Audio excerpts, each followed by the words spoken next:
This is Angie Romero with Univision News, and I'm here with Marcos Valleja in the Wynwood Arts District, where he is going to give me a tour of all the fabulous street art on this Vespa.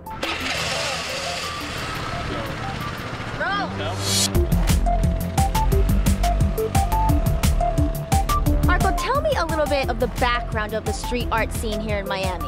Primary Flight, which was an organization that was created in 2006, they paired up property owners and graffiti artists, and that's really what developed the graffiti scene here in this legal graffiti that we're going to see today. Back in the day, graffiti was always associated with gang territory markings, and then, you know, it kind of developed into a certain style and certain craft, but it was always very illegal and it was very subversive, and now it's kind of moved on to this legal kind of permitted, curated walls. I'm here with Vanessa from the Few and Far Collective. And what's your background, Vanessa? What are you doing in Miami? I'm from Venezuela, but I represent Oakland, the West Coast, and the Bay Area, and the Few and Far ladies. So what are some of the key differences that you've noticed between the street art scene here in Miami and the one in the Bay? In the Bay Area, it's definitely more about like a message than a pretty picture. And here it's more about like skill and technique, right, and style. Love it. Well, we're gonna watch you in action here if you don't mind. Oh no, not at all.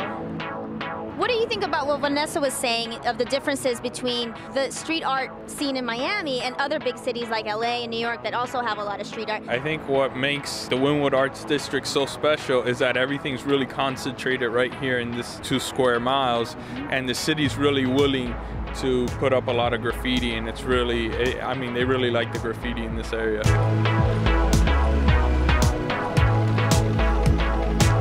So Marcos, what we're looking at here behind us feels different than Vanessa's work.